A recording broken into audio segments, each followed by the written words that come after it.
Hello, today we're going to be talking about avoiding tropes fanfiction edition. Now, I did an avoiding tropes video for the Teen Writers Club. That was just a generalized one. A few of these do repeat. But for the most part, this is specifically for fanfiction. Fanfiction can actually be written really well. There are actually lots of different quotes that people don't really know where they come from, and then when they go back and look at the origin of it, it's from a fanfiction.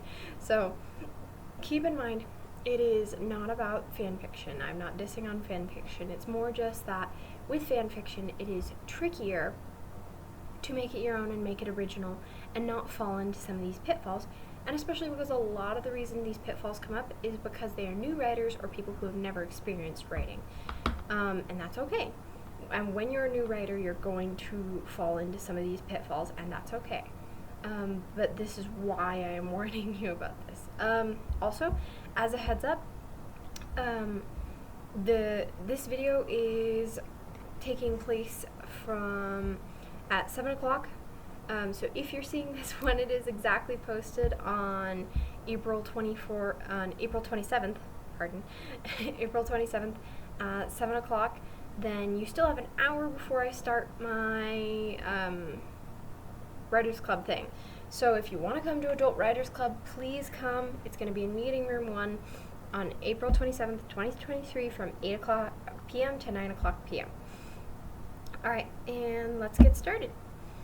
So the first trope that I wanted to talk about is called Mary Sue and Marty Stew, and the funny thing is this actually is a fanfiction trope. It was originated in fanfiction, this term, particularly Star Trek fanfiction. It was actually an author that recognized this and coined the term.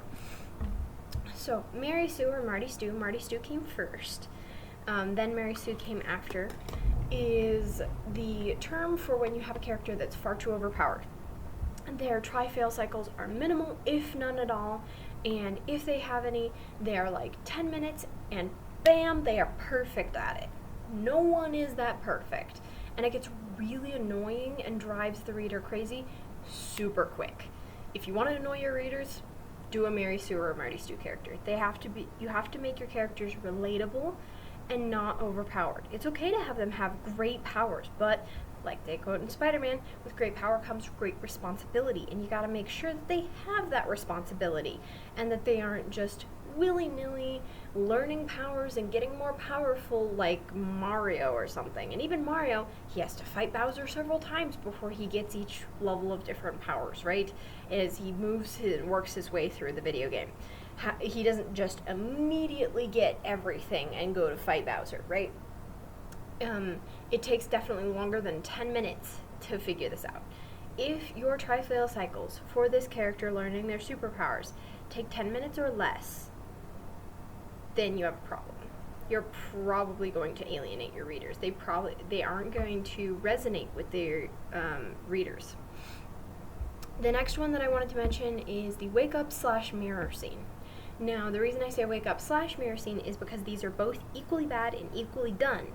However, they are different versions of the same thing, basically. Mirror scene is you have already woken up and you're just skipping to them looking in the mirror in order to give a description of themselves. This is cheating.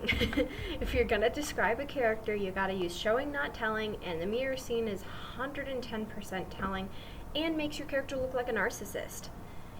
No one generally, unless they are a narcissist, stares in the mirror and goes, "Oh, I love my black hair, I love my blue eyes, I love my..." Continue on. No one does that. Or even if they look in the mirror and think, "Oh, I look terrible," and show us why they look terrible. Don't just say, "My brown hair is a mess, I see it in the mirror." That's where the problem comes in. If you're showing these things, it's less of a problem, but if you're just telling us X, Y, and Z, it gets a little boring, it's a little dull. Same thing with the wake-up scene. A lot of beginner writers think you have to start when the character wakes up. No. Start in the middle of the action or the drama, wherever it is. You can start with them starting their school day. You can start with the end of their school day. Wherever the action is, you want to follow that. And it doesn't have to be action. It can be drama, like I said. If there are two characters falling in love, you don't want to just start with the kissing scene, right? You want to build up to that. However, That doesn't mean that you have to have them wake up every day and check their phone for texts, and wake up every day and go take a shower. You don't need to tell us all about that. We assume that they are a cleanly person unless you state otherwise, and that they are going to shower. So with these, another caveat off of this, don't describe their outfit every single day unless it's something unique or if it's a romance novel. Romance novels can get away with this because of the fact that it seems more romantic to look at their figure through the, dress or whatever.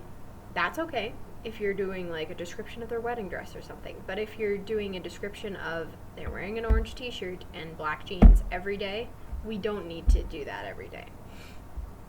Alright, next point is they don't question anything about why fantasy or science fiction stuff is happening to them, and then or there's a massive plot hole, and then they try to fix the massive plot hole or the explanation in one sentence, basically at the very end of the novel. They leave you questioning it until finally they explain it at the end, and it's like, why didn't you just tell us that at the beginning?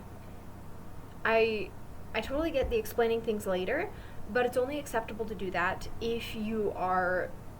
if it's either A, a big long explanation, B, there's some reason why they're still not asking the question, or C, you hang a lantern on it.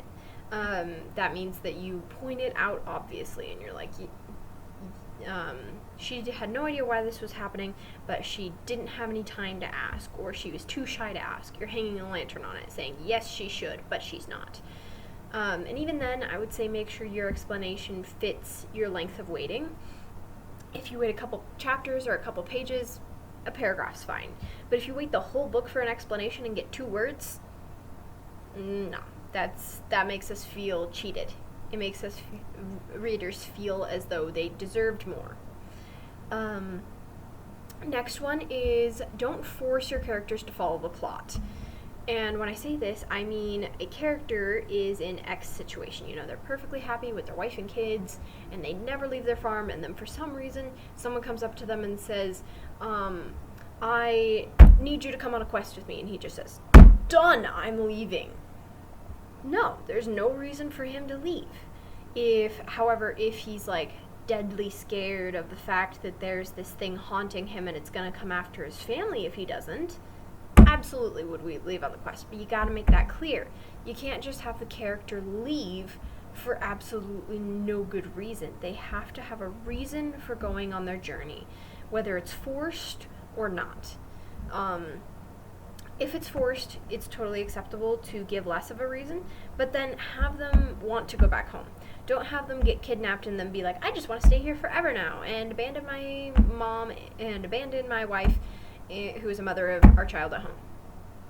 That's not acceptable, unless you want your character to look like a total jerkwad. Alright, the next thing I'm going to mention is self-insert characters. Now, I want to emphasize, having pieces of yourself in your characters always encouraged. Always. It helps us feel more related to you as the author and them, and the reader helps us connect to that character. In general, self-insert characters that have pieces of yourself are not bad. Self-inserts are bad. Why? Because a copy-paste of yourself, you're A, going to fall into the Mary Sue or Marty Stu category more likely, because oftentimes we have a lot of insecurities of ourselves, right? So we're not going to write ourselves realistically. We're going to write ourselves as overpowered Mary Sue or Marty Stu characters.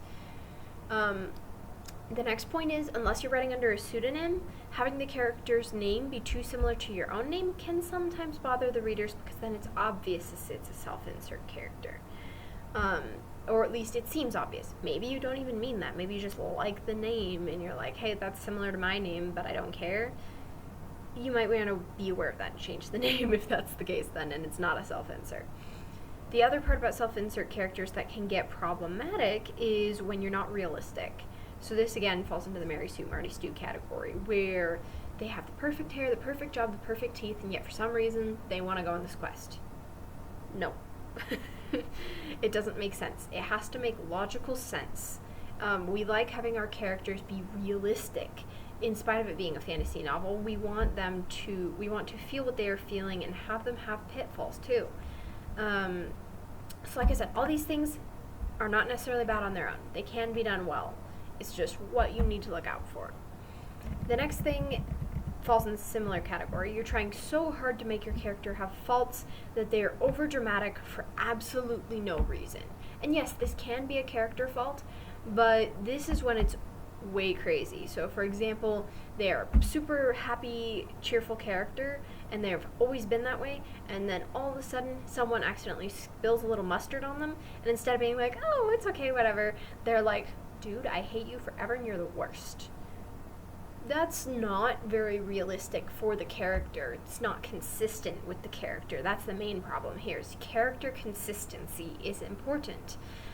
As a result, you don't want your characters just flipping out over the most random things. You want them to be consistent. Next thing is random information that we don't really care about is elaborated in depth, while important stuff is completely glossed over. Now, this actually happens a lot in fan fiction because a lot of people are doing romantic fan fictions.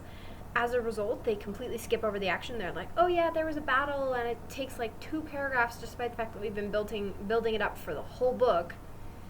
And then the super boring stuff that's like, and I went to school, and I took a math class, takes like 5 paragraphs. And you're like, do we really need 5 paragraphs on math class? I think we need, 5 paragraphs on the battle that we've been waiting forever for. You gotta make sure that your writing is proportionate. It's good to have slow parts and swift parts, absolutely. But you want to make sure that the action is just as equally covered as the slow times, especially because the slow times, generally people don't want to read about that unless there's something specifically interesting about it. So for example, if in math class they have been secretly cheating using an all-seeing eye power that they have or something like that, that's cool. I want to read about that. But if it's just them taking a normal math class, I already took enough math classes in college and high school, I don't want to read about that personally. And so as a result, it gets kind of slow for your reader.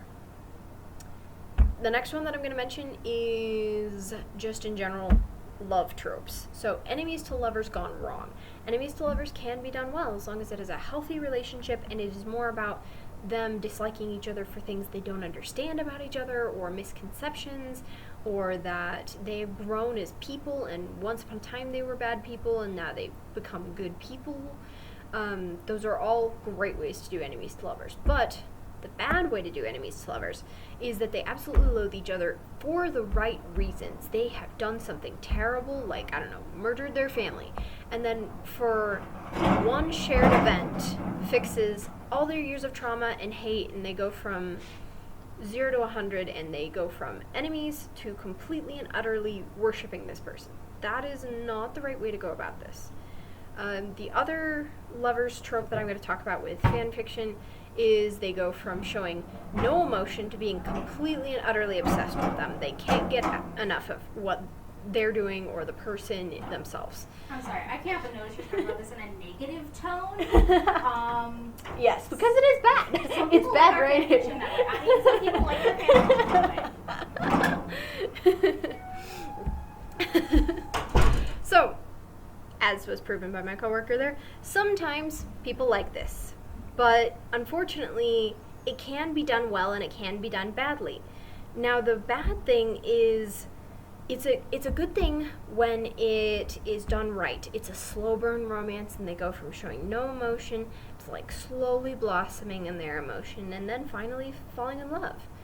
But if they are literally no emotion one day and then the next day they're like, I'm completely obsessed with this person, I can't get them out of my head, that doesn't it's again about character consistency. It doesn't really make sense. It doesn't really resonate with the readers because none of us have really ever experienced that, where we're just like, we are completely apathetic one minute and then the next minute we're completely and utterly obsessed. That's not generally how it goes. If you're apathetic, it takes time to start to love that person, not just poof, we love them now.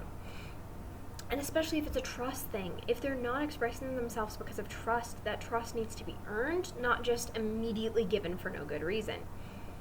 The next thing is taking a character that was perfectly good and forcing foreshadowing with absolutely no motive and making them the ultimate villain. They gotta have a good motive. Every villain has a good motive. or they are truly evil. And if they're truly evil, you can't portray them as good. Period. You either have to have them be a good character that has morally gray tendencies, and so it's kind of obvious that they're the villain, and have some subtle foreshadowing.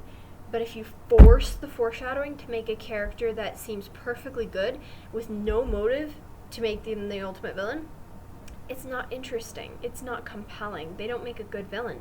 A good villain has a good motive, or a bad motive in this case, but they might even think it's good. They might think, oh hey, if everyone had superpowers, the world would be a better place. That's a good motive, but maybe the way they go about it is bad. That makes a great villain. However, just saying they are a villain now because they are, despite the fact that they were good once, doesn't make a good betrayal arc. Now, the last thing that I'm going to mention is just a small thing, but cheesy lines that no one really would say in the context. So, like, for example, they helps them on a math test, and they have, spent maybe 2 dates together, and they're like, I will defend you until the end of time, my love. It's like, no. Nope. Not comfortable with that. Again, this is going from 0 to 100. You gotta make sure it's gradual. Also, I love you guys and I always promise to return to you. After, again, almost nothing happens.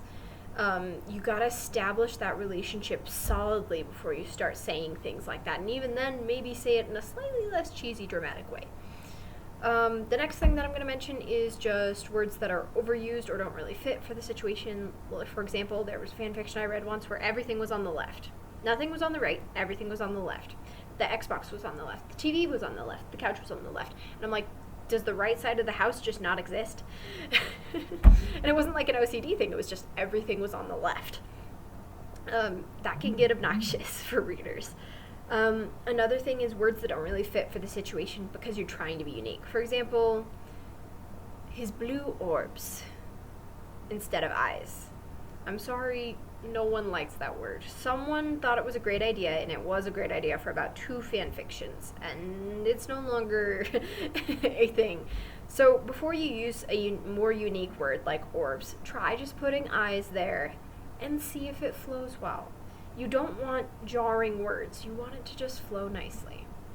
Alright. This has been Adult Writers Club. Again, remember that if you have finished watching this, you still have a good 45 minutes to try and make it to Adult Writers Club from 8 to 9 p.m. I hope to see you there. Bye!